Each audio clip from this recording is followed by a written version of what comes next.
नमस्कार विद्यार्थी मित्रांनो, कसे आहात सर्वजण? अभ्यास करताय ना? करायलाच हवा. मित्रांनो, आपल्यापैकी प्रत्येकाचं एक स्वप्न असतं, एक ध्येय असतं की मला क्लास 1 अधिकारी व्हायचं आहे, STI PSI व्हायचं आहे, ग्रामसेवक, आरोग्यसेवक व्हायचं आहे. तर अशा प्रत्येक ध्येयवेड्या भावी ऑफिसर्ससाठी आपली ऑफिसर्स ऑनलाईन अकॅडमी आणि मी योगेश घेऊन येत आहे एक ब्रँड न्यू लेक्चर सिरीज. याचं नाव आहे महाराष्ट्राचा भूगोल. मित्रांनो, आपली लेक्चर सिरीज सुरू करण्यापूर्वी आपण थोडंसं जाणून घेऊयात आपल्या भूगोलविषयी. म्हणजेच भूगोलचा अभ्यास कसा करायचा, कोणत्या पद्धतीनं करायचा. तर या ठिकाणी आपण पाहू शकतो की भूगोलचा अभ्यास करताना एकूण 3 प्रकार पाडले जातात. ते असे: जगाचा भूगोल, भारताचा भूगोल आणि महाराष्ट्राचा भूगोल. पण आपण मागील प्रश्नपत्रिका म्हणजे क्लास 2ची कंबाईनची एक्झाम, क्लास 3ची कंबाईनची एक्झाम, ZP महाभरतीचे पेपर किंवा आरोग्यसेवकचे पेपर, या सर्व पेपरचा ॲनालिसिस केल्यानंतर एक गोष्ट लक्षात येते की महाराष्ट्राच्या भूगोलवरती प्रश्न विचारण्याचं प्रमाण तसं जास्त आहे. त्यानंतर राज्यसेवा प्रीचा विचार केला असता जगाचा भूगोल आणि भारताच्या भूगोलवरती बऱ्यापैकी प्रश्न विचारले. पण राज्यसेवा मेनचा विचार केल्यानंतर एक गोष्ट लक्षात येते की महाराष्ट्राच्या भूगोलवरती त्या मानाने जास्त प्रश्न आहेत. आणि म्हणूनच आपण आपल्या लेक्चर सिरीजची सुरुवात करणार आहोत महाराष्ट्राच्या भूगोलने. तर मित्रांनो, आता आपण पाहिले ते भूगोलचे प्रकार. आता या प्रत्येक प्रकाराचा अभ्यास आपण या विभागांना अनुसरून करणार आहोत. ते असे की जगाचा राजकीय भूगोल, जगाचा प्राकृतिक भूगोल किंवा जगाचा आर्थिक भूगोल. आणि म्हणूनच आपण महाराष्ट्राचा अभ्यास करताना या 3 टप्प्यांमध्ये करणार आहोत. आता आपण सर्वप्रथम पाहू शकतो की महाराष्ट्राचा राजकीय भूगोल. तर यामध्ये अंतर्भूत होणारे घटक आहेत राज्य, जिल्हा, तालुका, खेडी. त्यानंतर येणारा विभाग म्हणजे महाराष्ट्राचा प्राकृतिक भूगोल. यामध्ये अंतर्भूत होतात हवामान, पर्जन्य, मृदा, वने, नदी, हे सर्व घटक. आणि नंतर शेवटी येणारा विभाग म्हणजे महाराष्ट्राचा आर्थिक भूगोल. याच्यामध्ये येतं शेती, उद्योग, ऊर्जा असे विविध घटक. तर मित्रांनो, या ठिकाणी आपण एक छोटंसं उदाहरण घेऊया, जसं की ऊसाची शेती. आता ऊसाची शेती महाराष्ट्रात सर्वात जास्त केली जाते ती नगर जिल्हा, पुणे, सातारा, सांगली आणि कोल्हापूर जिल्ह्यांमध्ये. तर ऊस या पिकाला आवश्यक असणारं हवामान, पर्जन्य, मृदा या सर्व गोष्टी या जिल्ह्यांमध्ये अनुकूल असतात आणि त्यामुळंच ऊसाची शेतीचं प्रमाण हे जास्त आहे. तर यावरून आपल्या लक्षात आलं असेल की साखर उद्योगही या क्षेत्रामध्ये केंद्रित झालेला आपल्याला लक्षात येईल. तर आपण पाहू शकतो की मित्रांनो, यावरून भूगोलचा प्रत्येक घटक हा एकमेकांवर अवलंबून आहे आणि म्हणूनच आपल्याला या प्रत्येक घटकाचं असणारं ज्ञान हे पक्कंच असावं लागेल. ठीक आहे. आय होप मित्रांनो आत्तापर्यंतच्या गोष्टी आपल्याला लक्षात आल्या असतील. आपण आता पुढे जाऊया. तर महाराष्ट्राचा राजकीय भूगोल. मित्रांनो, आपण आपल्या लेक्चर सिरीजची सुरुवात करतोय महाराष्ट्राच्या राजकीय भूगोलने. तर महाराष्ट्राचा भूगोलचा अभ्यास करताना आपल्याला लागणाऱ्या बेसिक गोष्टी म्हणजे जिल्हे आणि तालुके यांच्याविषयी आपल्याला अगदी डिटेल माहिती असणं गरजेचं आहे. ती माहिती म्हणजे एखादा जिल्हा महाराष्ट्राच्या कोपऱ्यात किंवा कोणत्या विभागात आहे, त्याच्या सभोवताली असणारे जिल्हे, त्या जिल्ह्यांचा क्रम, घड्याळाच्या दिशेने कसा आहे, घड्याळाच्या विरुद्ध दिशेने कसा आहे, किंवा त्या प्रत्येक जिल्ह्यातील तालुके किती आहेत, कोणकोणते आहेत, प्रत्येक जिल्ह्याचं क्षेत्रफळ काय, ही सर्व जर माहिती आपल्याला असेल तर महाराष्ट्राचा प्राकृतिक आणि आर्थिक भूगोलचा अभ्यास करणं तितकंसं जड राहत नाही, अगदी सोपं होऊन जातं. त्याचबरोबर महाराष्ट्राच्या भूगोलचा अभ्यास करताना आपल्याला 2 गोष्टींची गरज आहे. ते म्हणजे मॅप रिडिंग आणि व्हिज्युअलायझेशन. जेव्हा आपल्या राजकीय भूगोलवरती कमांड येईल तेव्हा मॅप रिडिंग आणि व्हिज्युअलायझेशन या दोन्ही गोष्टी आपल्याला सोप्या होऊन जातील. आता आपल्या येणाऱ्या लेक्चर्समध्ये या सर्व गोष्टींचा आपण अभ्यास करणारच आहोत. तुर्तास आपण वळूयात आपल्या आजच्या लेक्चरच्या मेन टॉपिककडे. तर मित्रांनो, आपल्या महाराष्ट्राची स्थापना झाली ती म्हणजे 1960ला आणि आज आपलं वर्ष आहे 2020. तर महाराष्ट्राच्या स्थापनेला होत आहेत एकूण 60 वर्ष पूर्ण. म्हणजेच आपण महाराष्ट्राचं हीरक महोत्सवी वर्ष साजरं करतोय. आणि म्हणूनच मला असं वाटलं की आपल्या महाराष्ट्राची एक नवीन ओळख आपल्या लेक्चर सिरीजच्या सुरुवातीलाच तुम्हाला करून द्यावी. तर मित्रांनो, आजच्या टॉपिकमध्ये आपण पाहणार आहोत की स्वातंत्र्यापूर्वीचा महाराष्ट्र कसा होता आणि स्वातंत्र्यानंतरचा महाराष्ट्र. चला तर मग जाणून घेऊयात आपल्या लाडक्या महाराष्ट्राच्या भौगोलिक इतिहासाविषयी. सुरू करूयात. मित्रांनो, आजचा जसा महाराष्ट्राचा आपण नकाशा पाहतोय मराठी भाषिक एकसंध महाराष्ट्र राज्य पाहतोय, हे असं अगदी पूर्वीपासूनच म्हणजे ब्रिटिशाच्या काळापासूनच होतं का हो? तर याचं उत्तर आहे नाही. तर नेमका आपला महाराष्ट्र होता तरी कसा? तर पाहूयात स्वातंत्र्यपूर्व महाराष्ट्र.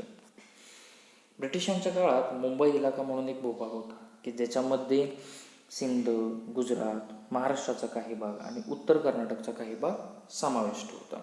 तत्कालीन ब्रिटिश या संपूर्ण भूभागाला मुंबई इलाका किंवा बॉम्बे प्रोव्हिन्स असं म्हणत, जो की 1862 ते 1937 या कालावधीमध्ये अस्तित्वात होता. त्याच्यानंतर प्रशासकीय सोयीसाठी याच्यामध्ये बरेच फेरबदल होत गेले. आता या मुंबई इलाक्याचं क्षेत्रफळ होतं 1,86,923 चौरस मैल. आता इतक्या प्रचंड भूभागाचं, इतक्या प्रचंड क्षेत्रफळाच्या भूभागाचं प्रशासन कसं करावं म्हणून ब्रिटिशांनी याचे एकूण 4 उपविभाग पाडले होते. तर आता आपण इथं पाहू शकतो की सिंध प्रशासकीय विभाग की ज्याचं मुख्यालय होतं कराची, त्यानंतर उत्तर प्रशासकीय विभाग की ज्याचं मुख्यालय होतं अहमदाबाद म्हणजेच हा गुजरातचा भाग होता.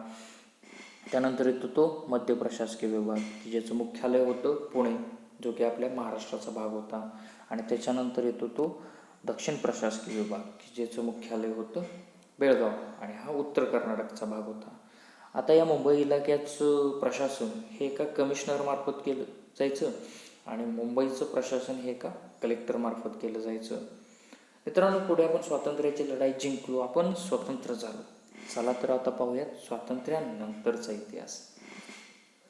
तर मित्रांनो, हे आहे 1951 सालचं मुंबई राज्य. आता या मुंबई राज्य म्हणजे आत्ताच आपण पाहिलेला हा मुंबई इलाकाच होता. फक्त सिंधचा भाग हा पाकिस्तानमध्ये समाविष्ट झाल्याने या मुंबई राज्यामध्ये गुजरात, महाराष्ट्र आणि उत्तर कर्नाटकचा भाग समाविष्ट होता. मित्रांनो, आता इथे एक गोष्ट लक्षात घेऊ शकतो की या मुंबई राज्यामध्ये एकूण 28 जिल्हे होते की ज्यामध्ये महाराष्ट्रातील 12, गुजरातमधून 11 आणि कर्नाटकमधून 4 जिल्हे तसंच बृहन्मुंबई या सर्व जिल्ह्यांचा समावेश होत होता. आता इथे एक गोष्ट लक्षात घेण्यासारखी आहे ती म्हणजे की मराठवाडा आणि विदर्भाचा भूभाग या मुंबई राज्यामध्ये समाविष्ट नव्हता. पुढे 1956 साली द्विभाषिक मुंबई राज्याची स्थापना झाली आणि आपल्या संयुक्त महाराष्ट्राच्या चळवळीनं वेग धरला. आता तुम्ही म्हणाल की हे द्विभाषिक मुंबई राज्य म्हणजे काय भानगड आहे? तर तत्कालीन राज्यकर्त्यांनी मराठी भाषिक आणि गुजराती भाषिक लोकसंख्येला मिळून एक राज्य बनवलं आणि त्याला नाव दिलं द्विभाषिक मुंबई राज्य. पण ही गोष्ट आपल्या संयुक्त महाराष्ट्राच्या चळवळीला मान्य नव्हती. आता ही संयुक्त महाराष्ट्र चळवळ म्हणजे काय, ती कधी सुरू झाली, त्याचे नेते कोण होते, त्यांचं कार्य काय, या सर्व गोष्टी आपण महाराष्ट्राच्या इतिहासात पाहणारच आहोत. थोडक्यात मी इथं तुम्हाला संयुक्त महाराष्ट्र म्हणजे काय हे सांगतो.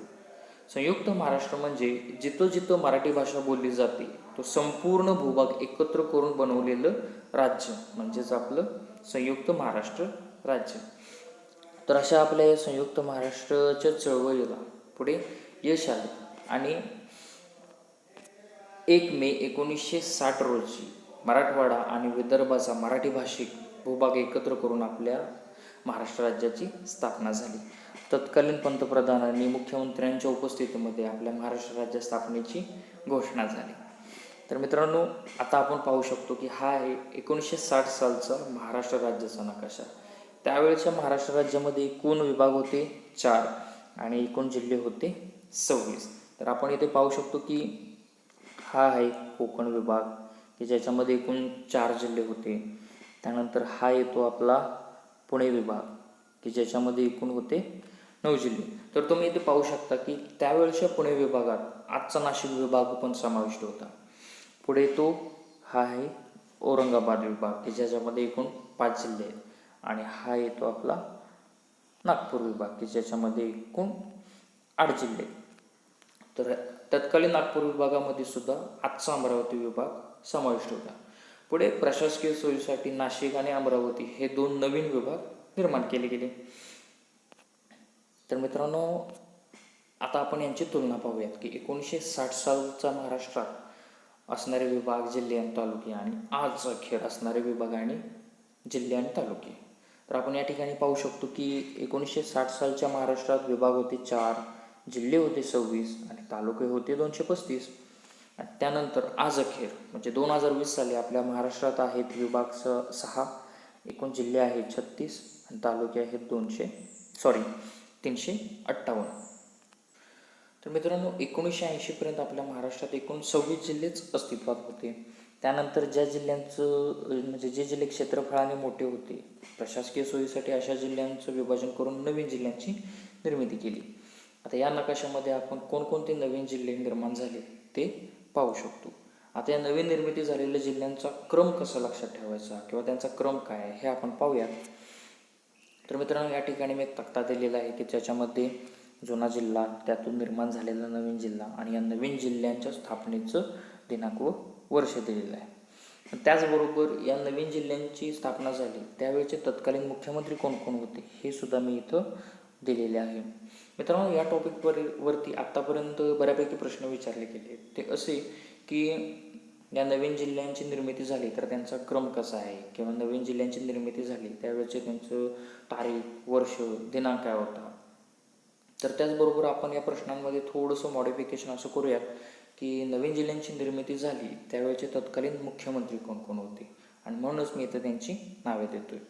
आता या जिल्ह्यांचा क्रम कसा लक्षात ठेवायचा, तर यासाठी मी इथे खाली एक ट्रिक देतोय, तुम्ही पाहू शकता. या ठिकाणी आता आपण पाहू शकतो की सिंधू जा लातूर गडी मुंबई मार्गे वा नंदू ही गोदी पाळ. आता ही ट्रिक मी आणखी एकदा रिपीट करतो. सिंधू जा लातूर गडी मुंबई मार्गे वा नंदू ही गोदी पाळ. आता या ठिकाणी आपण पाहू शकतो सिंधू फॉर सिंधुदुर्ग, जा फॉर जालना, लातूर फॉर लातूर, गडी फॉर गडचिरोली, मुंबई मार्गे फॉर मुंबई उपनगर, वा for Washim, Nandu for Nandurbar, he for Hingoli, go for गोदी फॉर गोंदिया, पाळ फॉर पालघर. तर या पद्धतीने आपण ही ट्रिक लक्षात ठेवू शकतो.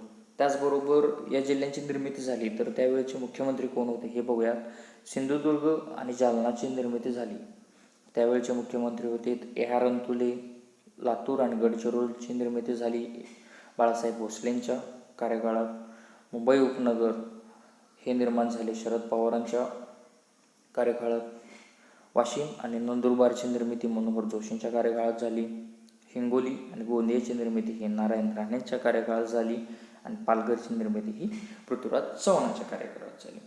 तर मित्रांनो, ही ट्रिक आपण लक्षात घ्यायला हवी, कारण यामध्ये आपल्याला या जिल्ह्यांच्या स्थापनेचा क्रम लक्षात येतो आणि हे आपल्याला पाठाचं असायला लागते. कारण ही जेव्हा ट्रिक आपण पाठ करू त्यानंतर आपल्याला दिनांक व वर्ष कसं लक्षात ठेवायचं हे मी तुम्हाला सांगतो. आता या ठिकाणी आपल्याला दिनांक लक्षात ठेवायचा असेल तर 2च दिनांक महत्त्वाचे आहेत, ते म्हणजे 16 आणि 26. बाकी सर्वांची तारीख ही एकच येते. आणि त्यानंतर महिन्यांच्या बाबतीत बोलायला गेलो तर JMA असा क्रम लक्षात ठेवूयात. J फॉर जुलै, M फॉर मे आणि A फॉर ऑगस्ट. आणि आपल्याला वर्ष लक्षात ठेवायचे ते एकूण 4, ते म्हणजे 1981, 82, 98 आणि 99. तर मित्रांनो, इथे एक गोष्ट लक्षात घेण्यासारखी आहे की फक्त भूगोलविषयी कन्सेप्च्युअल ज्ञान असून उपयोग नाही, तर आपल्याला त्यासाठी असणारा फॅक्च्युअल डाटा, आकडेवारी ह्या सर्व गोष्टी पण आपल्याला पाठ असणं गरजेचं आहे. आणि म्हणूनच इथून पुढे येणाऱ्या प्रत्येक लेक्चरमध्ये जिथे जिथे पाठांतराचा भाग आहे तिथं मी अशा काही ट्रिक्स बनवल्या त्या तुम्हाला देतच राहीन.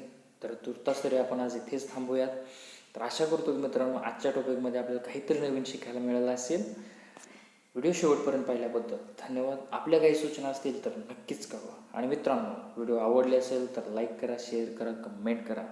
आणि जे कोणी नवीन आहेत त्यांनी आपल्या परिवारात सहभागी होण्यासाठी आपल्या चॅनेलला सबस्क्राईब करा आणि बेल आयकॉन दाबायला विसरू नका, कारण जेणेकरून येणारा आपला पुढच्या भागाचं नोटिफिकेशन आपल्याला मिळतं. धन्यवाद.